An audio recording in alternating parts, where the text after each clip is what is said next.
What happens when the person you look down on is the one holding your entire world together? In this emotional African sense story set in Kumasi, Afia Danso is humiliated and thrown out by the man she once helped build a life with. But what he doesn't know will change everything. This story explores dignity, betrayal, and the quiet strength of a woman who chooses herself. Disclaimer: this story is fictional and inspired by real-life social themes. All characters and events are created for storytelling purposes to share meaningful life lessons and emotional insight. You are no longer my wife, Afia. Pack your things and leave my house tonight. Inside a two-story house in Ahodwo, Kumasi, Afia Danso stood quietly beside the kente fabric she had just folded. Her husband, Yo Boateng, walked in with his lover as if Afia no longer belonged there. He believed he was sending a weak woman out of his life. But Afia simply looked at him and asked softly, "Are you sure this is your house?" In my opinion, silence is not weakness. It's often the moment truth is preparing to speak. Where are you watching from? Commitment, your city, and one word: dignity. At exactly 6:42 a.m., as the first rays of sunlight touched the rusted rooftops near Kajetia Market, Afia Danso was already seated at her wooden table, carefully inspecting every thread of a honey gold kente cloth. The steady rhythm of weaving filled the quiet morning air, blending with the scent of dye, aged wood, and distant voices of traders beginning their day. Back then, Afia was only 30. She was not yet the owner of multiple properties, not yet living in a two-story house in Ahodwo, and she had no idea that one day her silence would carry more power than words. She was simply a hard-working Ghanaian woman who believed in patience in craft and in the idea that anything beautiful took time to create. Yo Boateng entered her life on a morning just like that. He was not wearing polished shoes or expensive watches. He did not speak like a man who had already succeeded. He was just a delivery worker for a small logistics company, often coming to Afia's workshop to pick up fabric orders and transport them across Kumasi. His shirt was always damp with sweat. His shoes were worn at the edges, but his smile was genuine. Every time he saw Afia focused on her work, he would pause for a moment, as if he were witnessing something more meaningful than just fabric being made. Your hands create things that make people want to slow down, you once told her. Afia only smiled. She was not used to compliments. She had been raised to believe that a woman did not need to speak loudly about her worth. Her work would speak for her. Her mother had always said that a woman with dignity never needed to stand on a table to prove she was taller than anyone else. Afia carried that lesson with her. She lived quietly, worked diligently, helped others when she could, and never used her success to make anyone feel small. Yo fell in love with that simplicity. He told his friends that Afia was different from other women he had known. She did not chase appearances. She never asked how much he earned. She never complained about his old motorbike when he came to pick her up. On rainy evenings, when all he could offer was a torn raincoat, Afia would still sit behind him, holding her fabric tightly, smiling as if they were riding in the finest car in Kumasi. In those moments, Yo truly believed he was the lucky one. But love is not only tested in hardship. It is also tested when one person begins to resist. After nearly 2 years together, it was Afia who encouraged Yo to take a logistics management course. She saw something in him, his quick thinking, his memory for routes, his ability to speak with customers in a way that made them trust him. When he hesitated because of the cost, Afia quietly gave him 3,800 cedis from her savings. She did not call it help. She called it belief in his future. Yo held that money with both hands, his eyes filled with emotion, promising he would never forget the woman who believed in him when he had nothing certain to hold on to. The day Yo got his promotion, he ran straight to Afia's workshop. He had no flowers, no ring, just a crumpled letter in his pocket and a face full of excitement. Afia set her fabric aside, wiped her hands, and embraced him. She did not know that one day that moment would become one of the last memories she had of him as a man who truly appreciated her. Their wedding followed traditional Akan customs, filled with kente fabric, soft drum rhythms, blessings from elders, and plates of warm jollof rice shared among family. Mama Bena Boateng, Yo's mother, held Afia's hand and said, "From today you are part of this family." Afia bowed respectfully. She believed those words. She believed she had entered a home where love and kindness would be returned with the same. A few months after their wedding, Afia purchased the house in Ahodwo. It was not an impulsive decision. She had saved for years through her Kenti business, selling to brides, performers, and clients from Accra who placed large orders. The house had a small yard, a black iron gate, and an old mango tree in the corner. Afia loved the way sunlight touched the walls in the afternoon. She imagined sitting there with Yo, drinking sobolo, speaking about peaceful things. She left all legal ownership documents with her lawyer, Kwaku Asiedu, not because she wanted to hide anything. She simply did not want Yo to feel small knowing his wife had built more than he realized. She allowed him to make decisions about furniture, to choose the living room set, to proudly tell friends that he had finally built a proper home. Each time, Afia only smiled. She believed men sometimes needed to feel like they were leading. She did not realize that some men, once lifted higher, forget who built the ground beneath them. In the early years, Yo remained gentle. He still called her the woman with golden hands. He still waited for her at dinner. He still helped her carry heavy fabric orders on weekends. But slowly, as his salary increased, as colleagues began calling him Mr. Boteng, as his world expanded into brighter, more polished spaces, the way he looked at Afia began to change. Not all at once, just a little at a time. But women often notice the cooling of love before men are ready to admit it. One morning, as Afia ran her fingers across a woven cloth, she reminded herself that marriage, like fabric, required balance. If one thread was pulled too tightly, the pattern would shift. If one hand carried all the weight, it would eventually grow tired. But at that time, she still had hope. She still believed Yo was the man who loved her when he had nothing. She still believed gratitude could not disappear so easily. And sometimes, the most beautiful belief is also the one that keeps a woman staying longer than her heart can endure. Under the soft yellow light hanging from the ceiling, Afia Danso placed a tray of food on the wooden table and gently adjusted the edge of the tablecloth, a habit she had repeated for years. The scent of grilled fish and pepper sauce filled the room, but that evening, the house in Ahodwo no longer felt as warm as it once did. The door opened slowly, and Yo Boteng stepped inside, wearing a new shirt, the faint scent of unfamiliar cologne following him. He did not look at her immediately. He set his phone down and exhaled, as if returning from a place where he belonged more than here. "You still cook these kinds of meals?" Yo asked, his tone no longer carrying the warmth it once did. Afia nodded softly. "It's your favorite." Yo did not respond right away. He sat down, took a small bite, then placed the spoon back, not because the food was bad, but because he no longer felt the need to appreciate it. And sometimes silence is enough to tell someone they are no longer valued. The changes began with small things like that. No arguments, no loud confrontations. Just longer silences, distant looks, and fewer words between them. Afia noticed, but she did not know what to call it. She only felt like she was living with someone familiar, not the man who once held her hand through difficult days. Yo began talking more about his work. Not to share, but to prove something. He spoke about meetings in large hotels, about well-dressed men, about women who knew how to carry themselves in ways that made everything feel lighter. Each time, his gaze would linger on Afia a little longer, as if comparing. He never said it directly, but she could feel it. "You should try changing a bit," Yo said one evening, watching her tie her traditional headscarf before heading to Kechta Market. "The wives of my colleagues, they're different." Afia paused. "Different how?" Yo shrugged. "They know how to present themselves. They make people feel proud to be seen with them." The words were not loud, but they stayed. That night, Afia stood in front of the mirror longer than usual. She tried tying her scarf differently, the way she had seen in a magazine. She tried on a more modern dress Akosua once suggested, but when she looked at herself, she did not see someone more beautiful. She saw someone trying to become someone else.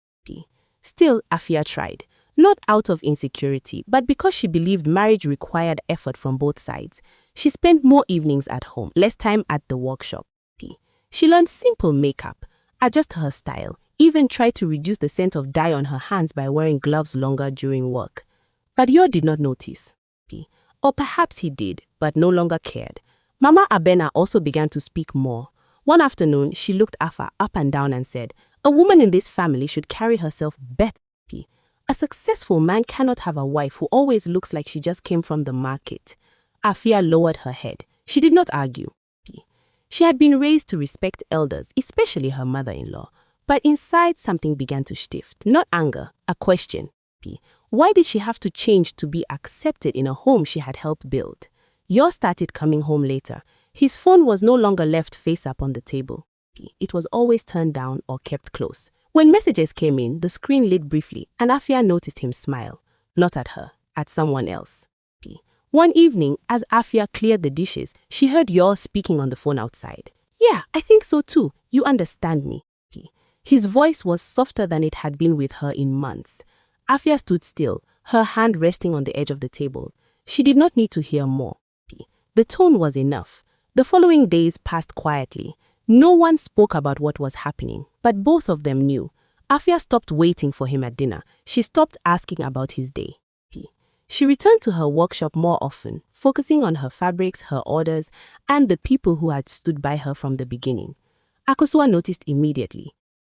You've been silent for too long, she said one afternoon at Kejetia Market. Afia smiled faintly. I'm not being silent. I'm just seeing things clearly now. That night, Afia walked past the living room where Yor sat scrolling through his phone. The glow from the screen reflected on his face. She paused for a second, then kept walking. Not because she had stopped loving him, but because she had begun to understand something deeper. Love cannot survive where one person keeps shrinking just to fit into the other's world. Some changes do not happen in a single moment. They happen in small repetitions, day after day. And by the time you notice, you may already be far from where you began. At exactly 5:33 p.m., inside the softly lit space of a small fashion showcase in central Kumasi, Ya Boateng stood among modern outfits, holding a glass of juice, trying to appear as confident as the people around him.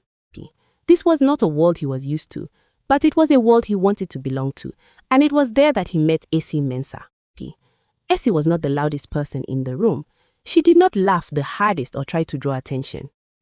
But the way she walked, the way she paused in front of her dress, the way she spoke to others, it made people notice. When she turned and looked at Yor for the first time, she smiled gently, as if she had already seen through him. You don't look like you belong here, she said. Yor was slightly surprised. What do you mean? Essie tilted her head, her eyes studying him. Everyone here is trying to prove who they are. But you look like someone who already knows. It was the first time in a long while that Yor felt truly seen, not as a husband, not as a man trying to prove himself, but as the version of himself he wanted others to believe in. After that day, their conversations became more frequent. At first, just a few casual messages, then short phone calls, then coincidental meetings after work. Essie always knew exactly what to say. She asked about his job, but more than that, she admired the way he handled things. She told him he had vision. She made him feel like he was meant for something bigger than the quiet life he had at home. Meanwhile, on the other side of his life, Afia Danso began to notice that the changes were no longer small. One afternoon at the workshop, Yor's phone lit up on the table. Afia did not mean to look, but the screen stayed on just long enough for her to see a name, Essie. And beneath it a short message. I missed the way you looked at me that day. Afia did not touch the phone. She stood still for a few seconds, then returned to the fabric she was inspecting. The stitches were still straight, the color still beautiful, but inside her something had shifted. That evening, Yor came home later than usual. He carried that same unfamiliar scent, and his eyes no longer searched for Afia first. She placed food on the table. He ate a little, then stepped away to answer a call. This time he did not go far. He simply turned his back. Yeah, I feel the same, he said softly. Afia stood in the kitchen, her hand resting on the counter. She did not need to hear more. The tone was enough. In the days that followed, Essie was no longer just a name on a screen. She became a quiet presence in the house, in the way Yor smiled at his phone, in the way he left quickly when calls came in. In the evenings he said he had work but never explained what kind. Aksua noticed. You know, don't you? She asked one afternoon at Kejetia Market. Afia nodded. I know. What are you going to do? Afia was silent for a moment. I don't need to do anything yet.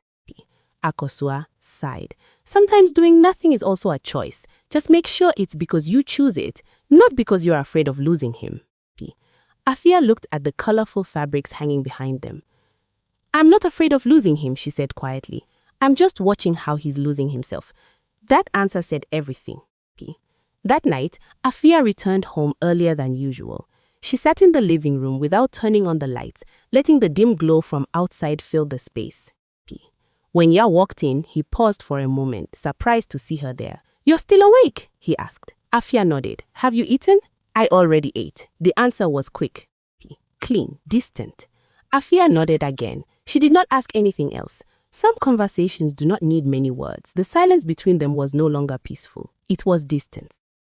Later that night, after Yo had fallen asleep, Afia stepped out onto the balcony. The night air in Kumasi was warm and still. She looked down at the quiet street, the street lights stretching into the distance. She remembered the days when Yo used to wait for her outside the workshop. The way he smiled when she showed him a new piece of fabric. The way he once told her she was the best thing that had ever happened to him. Afia did not cry. Not because it didn't hurt, but because some pain does not need tears to exist. She stood there for a long time until something inside her became clearer. Not a decision to leave immediately, but a decision to stop waiting for someone who had already left her in his heart. In the courtyard of the Boateng family home in Kumasi, plastic chairs were arranged in a small circle beneath the shade of an old mango tree. Mama Abena had called for a family meeting, saying it was to keep peace before things went too far. Afia Danso sat at the edge of her chair, her hands resting gently on her knees, her posture straight, her eyes calm but deeply observant. Yoboteng arrived a few minutes late. He greeted briefly and sat beside his mother, avoiding Afia's gaze. No one stated the real reason for the gathering, but everyone knew. One of Yo's aunts spoke first. Every marriage faces challenges, she said slowly, her tone filled with implication. A wise woman knows how to keep her husband, not push him away. Mama Abena nodded. Exactly. Afia, you are the wife. You must understand men. When they go out, they see many things. If the home is no longer appealing, she paused, as if the rest did not need to be said. Afia did not react immediately. She listened to every word, every pause, every glance directed at her, as if she were the problem that needed fixing. No one asked how she felt. No one asked what had caused the distance. They only asked one question in different forms. How much more could she endure? Yo finally spoke. I don't want to make this complicated, he said, his tone slightly irritated. But I need a different life. I've tried, but we're no longer compatible. Not compatible, Afia repeated softly, as if testing the weight of those words. You know what I mean, Yo continued. You're a good woman, Afia, but being good is not enough. I need someone who understands the world I'm stepping into. The word settled heavily into the space. Someone nearby sighed quietly, as if agreeing but unwilling to say it aloud. Afia looked at Yo for the first time since the meeting began. Her eyes held no anger, no accusation, only a clarity that made it difficult to look away. Does your world have room for respect? She asked. Yo hesitated. He did not answer. Mama Abina stepped in. You are making things harder than they need to be. Sometimes a woman must sacrifice a little to keep her family. Afia lowered her head respectfully. I have sacrificed a lot already, Mama. But not enough. Mama Abena replied quickly, as if it were obvious. That sentence did not hurt Afia in the way they expected. It helped her understand. Understand that in their eyes, her sacrifices had no limit, no boundary, and no value if they did not succeed in keeping a man. The meeting ended without resolution. Only one-sided advice and a heavy silence followed Afia home. When she reached the house in Ahodwo, she paused at the door for a few seconds, not out of exhaustion, but because for the first time she was no longer sure she belonged there. Inside, Yo had already returned. He was on the phone, his voice softer than it had been at the meeting. Afia did not need to hear clearly to know who it was. She walked past him without a word, without a question, but inside her something had shifted, not her love, but her expectations. That night, Afia opened a small wooden box from her closet. Inside were documents she had carefully kept for years, the purchase agreement for the house, the ownership certificate. Numbers, signatures, official stamps, clear and undeniable. She did not open them to check. She opened them to remember who she was before becoming someone's wife. To remember how she had built her life with her own hands. to remember that her value did not come from whether a man chose to stay or leave. Afia closed the box and returned it to its place. She was not planning to use those papers to defeat anyone. She only needed to know that if one day she had to walk away from that house, she would not walk away empty-handed. The next morning, Afia woke up earlier than usual. She did not wait for Yo. She did not prepare an elaborate breakfast. She drank a glass of warm water, tied her scarf the way she always had, and left the house before the sun fully rose. At the gate, she paused and looked back at the house one more time, not with regret, but with the calm of someone who was finally ready. Some endings do not begin with words. They begin with a quiet decision inside the heart. At exactly 8:17 p.m, the wooden door of the house in Ahodwo swung open harder than usual, hitting the wall with a dull sound. Afia Danso was sitting on the living room floor, carefully folding the last piece of kente fabric in front of her. She did not look up immediately, but she knew. The sound of high heels followed the familiar footsteps of Yo. Afia, Yo called, his voice no longer hiding anything. We need to talk. Afia placed the fabric down and slowly stood up. When she turned, she saw Ezi Mensisa standing behind him, wearing a fitted cream dress, her hair neatly tied back, her expression calm, as if she did not just walk into a home that already belonged to someone else. No one invited her, but she was already inside. The air grew heavy, not because of words, but because everything that needed to be understood was already clear. Yo stepped further in, pulling a chair and sitting down as if he fully owned the space. I don't want to drag this out anymore, he said directly. I've thought about it long enough. Afia did not ask what he had been thinking. She simply stood still. We're not compatible anymore, Yo continued, his voice firm. I need a different life, a different partner. Someone who understands me better. Isi said nothing, but her eyes moved slowly across Afia, measuring, judging, before settling briefly on the folded fabrics on the floor, as if looking at something that belonged to the past. I see, Afia said softly. No anger, no trembling, just acknowledgement. Yo frowned slightly, unsettled by her calmness. He had expected an argument, tears, resistance, but not this. You should pack your things, he added, his voice rising slightly. I think it's best if you leave tonight. Silence fell. No one spoke for a few seconds. Afia looked around the room. The wooden table where she had served meals every day, the sofa Yo had proudly chosen, the walls she had carefully selected and painted, everything was still there. But it no longer felt the same. Is this your final decision? She asked. Yo nodded. I don't want to make things worse. Izzy shifted slightly, moving closer to Yo, but still keeping a distance that made her seem polite. She did not need to speak. Her presence was already an answer. Afia bent down and picked up a small bag beside the chair. Not a large suitcase, not the luggage of someone leaving forever, just enough for essentials. Yo watched, surprised. So you understand, he said, his voice softening a little, as if trying to believe things were easier than expected. Afia did not respond immediately. She walked slowly toward the door, then stopped. Yo, she called. He looked up. Are you sure this is your house? The question was quiet, but it changed everything. Yo let out a short laugh. What are you trying to do, Afia? Don't make this harder. Afia did not argue. She did not explain. She simply nodded. Fine, she said. If you want me to leave your house, then at least come outside with me for a moment. Yo frowned. Why? Just a few minutes, Afia replied calmly. Ezi spoke for the first time, her voice soft but clear. Yo, I don't think that's necessary. She's just trying to delay things. Afia did not look at her. Yo stood up, slightly irritated, but something in Afia's tone stopped him from refusing outright. It was not emotion, not desperation, it was certainty. Fine, he said. Make it quick. The three of them stepped outside. The metal gate creaked softly as it opened. The night air was cooler, but the tension followed them into the yard. A man was already standing there. He wore a white shirt and held a neatly organized file.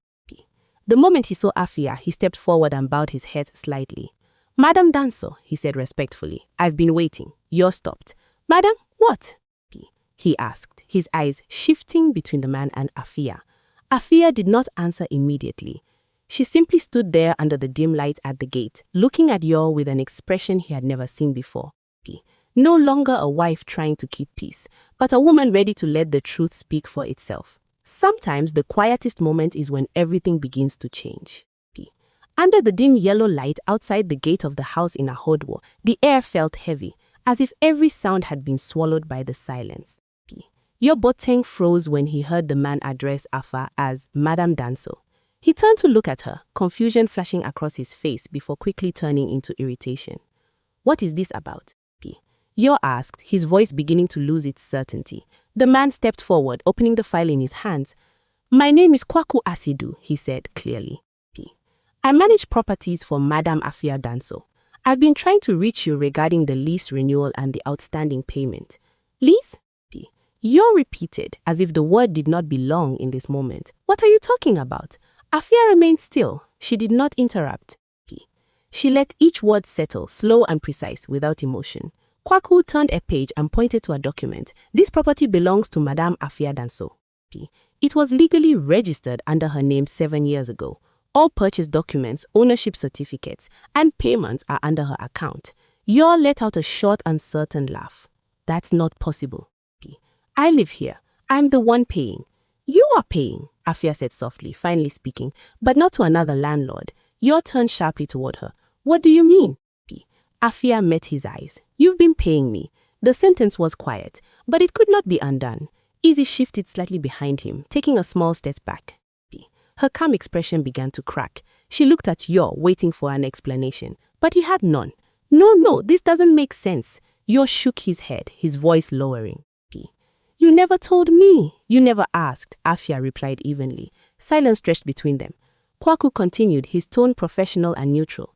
"In the records, Mr. P, Boteng is listed as the occupant, but full ownership belongs to Madame Danso. All monthly payments have been transferred into her managed account." Yo looked down at the documents, then back at the house behind him, as if seeing it for the first time. The walls, the gate, the roof, everything suddenly felt unfamiliar. Essie spoke again, her voice no longer steady. "Yo, you said this was your house." Yo did not respond. He couldn't. Afia stepped forward slowly, not aggressively, not hurried. Just enough to close the distance between them, not as a wife, but as someone standing on the side of truth. "You said I wasn't enough for your world," she said calmly. "You said I didn't know how to make you proud." Yo lowered his head. For the first time, he had nothing to defend himself with. "But you never once looked at what I built," Afia continued. "Not just this house, but the life you've been living inside it." Izzy exhaled sharply and stepped back again. "This is too much," she said quickly. "I'm not part of this." And just like that, she walked away. No hesitation, no loyalty, just gone. The sound of her heels faded into the night. Yo did not stop her, because the only person he needed to face was still standing in front of him. "Afia," he called, his voice smaller than it had ever been. I didn't know." Afia did not answer immediately. She looked at him for a long moment, as if weighing not his words, but their meaning. "You're right," she said at last. "You didn't know, not because she hid it, but because he never tried to understand." A gentle wind moved through the yard, rustling the leaves of the mango tree. In that moment, the sound felt louder than anything else. Kwaku closed the file and nodded respectfully. "I will send the official notice tomorrow, madam." Afia nodded. "Thank you." Yours stood there, unsure where to look. The house behind him was no longer something he could confidently walk into. The road ahead no longer felt certain. Some truths do not need to shout. They only need to appear at the right time. And when they do, everything else changes. The front yard of the house in Ahodwo fell into a heavy silence, so deep that even the sound of wind brushing against the fence seemed louder than usual. Yoboteng stood frozen, as if his feet had forgotten how to move. The gate was still open, but no one walked in or out. Everything had paused at the exact moment the truth had been revealed. Afia Danso turned and walked slowly back into the yard. She did not rush. She did not look back. She did not need confirmation anymore. What needed to be said had already been said. What needed to be seen had already been seen. "Afia, wait." Yo's voice came from behind her, no longer sharp, no longer confident. It carried something he had never shown before. Uncertainty. Afia stopped, but she did not turn immediately. She stood still for a few seconds before facing him. Her eyes were calm, no longer carrying the weight of someone trying to please others. "I need to talk to you," Yo said, stepping forward slightly, then stopping again, as if unsure whether he still had the right to come closer. Afia looked at him. What do you want to say?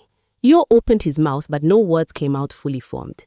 Everything he had said earlier that night echoed back in his mind, heavier now than before.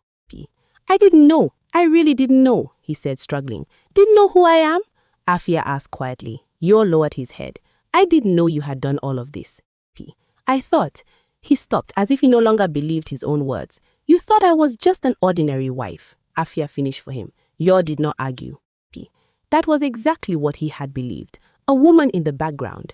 A woman who didn't need to understand too much. A woman who would always be there, so she didn't need to be seen clearly. I was wrong, Yo said, more clearly this time. I let everything outside change me. I stopped seeing you. Afia remained silent, not because she didn't hear him, but because she was deciding whether those words still had value. Can you give me another chance? Yo asked, his voice lowered. We can start over. The question hung between them, but it no longer carried the same weight it once did. Afia took a small step closer. Not too close, just enough for him to see her eyes clearly. Do you know what the hardest part of all this is? She asked. Yo looked at her, waiting. It's not that you loved someone else, Afia said. It's that you made me feel like I wasn't enough. Inside a life I built on myself. Yo closed his eyes for a moment. There was no way to deny it. I'm sorry, he said, slower this time. I truly am. Afia nodded slightly. I believe you're sorry, she said. Hope flickered briefly in Yo's eyes. But being sorry doesn't change what happened, Afia continued. And it doesn't change how I see things now. The hope faded. I'm no longer in a place where I need you to choose me, she said. I've already chosen myself. That sentence ended everything that still lingered. Inside the house, Mama Abina stood by the doorway listening. No one knew how long she had been there. Her face no longer held the same certainty as before. Afia, she called softly. Afia turned and bowed her head respectfully. Mama Abena stepped down slowly. Why didn't you tell us? She asked, her voice no longer firm. Afia met her gaze without anger. I didn't think I needed to prove my worth to be respected. The answer left Mama Abina silent. For the first time, she had no response. Yo looked between his mother and Afia, as if every familiar support in his life was shifting at once. I'll fix this, Yo said, almost desperately. I'll do whatever it takes. Afia shook her head gently. Not everything can be fixed by trying harder, she said. Some things once broken don't return to what they were, and some people, once they cross a line, they cannot go back to where they stood before. Yo stood still. This time he understood, not because someone explained it, but because he was feeling it. Afia glanced at the house behind them one last time, then looked back at him. You can stay, she said. Yo looked up surprised. But not as the man of this house, she continued. You stay here as a tenant, that's all. It wasn't revenge. It was truth, placed exactly where it belonged. Yo did not respond immediately. He just stood there, realizing that everything he thought he owned had never truly been his. Afia turned and walked back inside, passing Mama Bena with the same respect as always. Not because she was weak, but because she no longer needed to lose her dignity to prove anything. Some lessons don't come when we are ready. They come when we can no longer avoid them. And in that moment, the only thing left to do is face them. At exactly 6:11 a.m. As the first light of the day touched the tin roofs near Kejetia Market, Afia Danso was already standing inside her weaving workshop, gently smoothing out a newly finished piece of kente fabric. The heaviness of the previous night was gone. No judgment, no tension, just the familiar rhythm of the looms and the steady breathing of a woman's slowly reclaiming her peace. Afia arrived earlier than usual, not because there was more work to do, but because this place gave her clarity. Here, no one asked if she had managed to keep her husband. No one told her to change to be accepted. Here, her value was visible in every straight stitch, every balanced pattern, every order completed with care. Akosua walked in, carrying 2 warm packs of wake, placing them gently on the wooden table. I figured you haven't eaten, she said softly. Afia smiled. I'm fine. Akosua studied her for a moment, searching for signs of collapse. But she found none. No tears, no panic.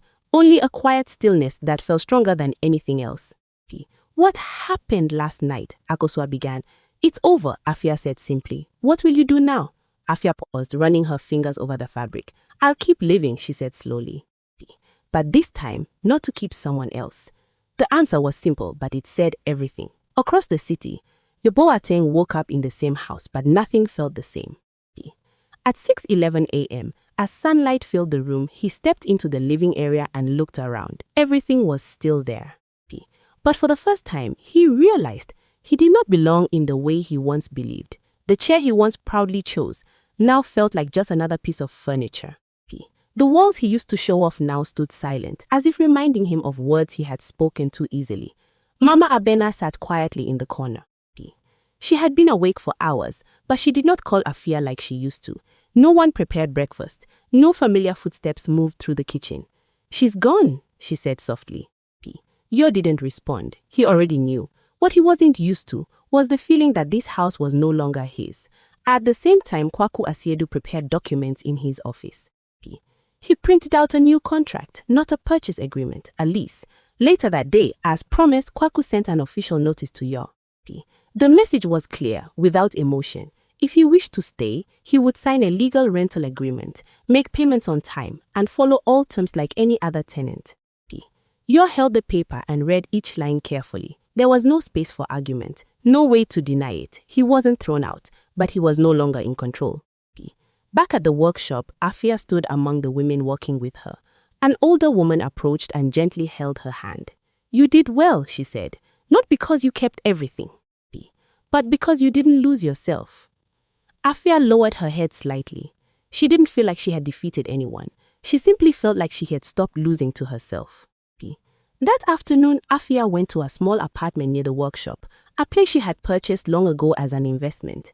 It wasn't large. It wasn't as impressive as the house in Ahodwo. But it was quiet, and most importantly, it didn't hold memories that made her question her worth. She placed her bag down and opened the window. The breeze carried the familiar scent of Kumasi. Nothing had changed outside, but inside her everything had. She was no longer waiting for a call, no longer waiting for an apology, no longer waiting for someone to recognize her value. Because she had already seen it herself, and this time, she was not going to lose it again. Some endings are not loud. There are no tears, no revenge. Just a woman walking out of a door, carrying a dignity no one can take from her.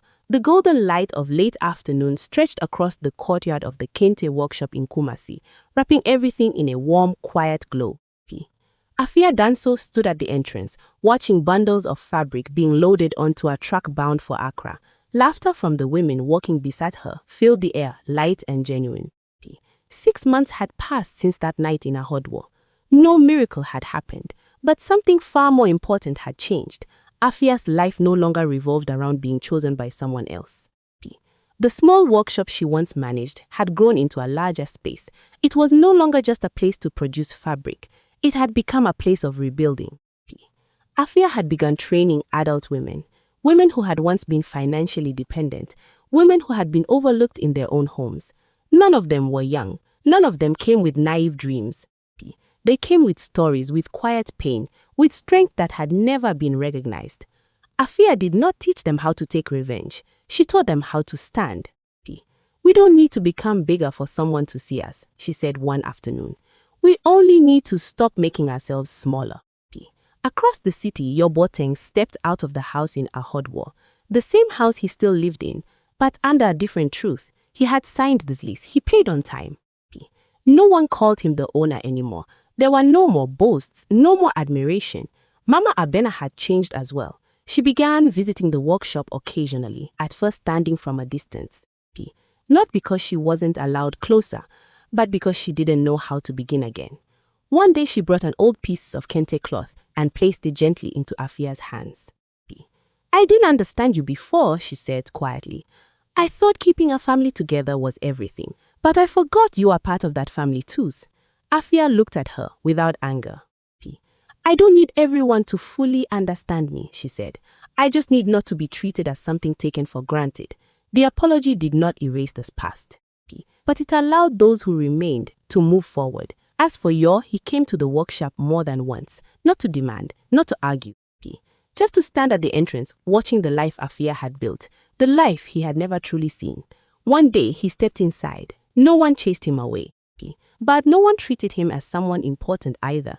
He stood in front of Afia, no longer carrying the confidence he once had. "I don't expect you to come back," he said. I just want you to know I'm trying to change. Afia looked at him, her eyes neither cold nor soft. Change isn't about getting someone back, she said. It's about making sure you don't lose yourself again. Yor nodded. This time he understood, not because she explained it, but because he had lost enough to feel it. That evening, as the sun slowly disappeared behind the rooftops of Kumasi, Afia stood alone by the doorway of the workshop. The wind carried the familiar scent of dyed fabric. She no longer thought about what she had lost. She thought about what she had kept, her dignity, her independence, and a life that no longer needed permission to feel complete. In my opinion, this story isn't about who won or lost. It's about the moment a woman stops waiting for others to see her worth and begins to see it for herself. Some people leave not because they are weak, but because they are strong enough to walk away from a place where they are no longer respected. And you, if you were Afia, would you forgive and return or keep walking forward without looking back? Comment your city and one word, Felfan respect.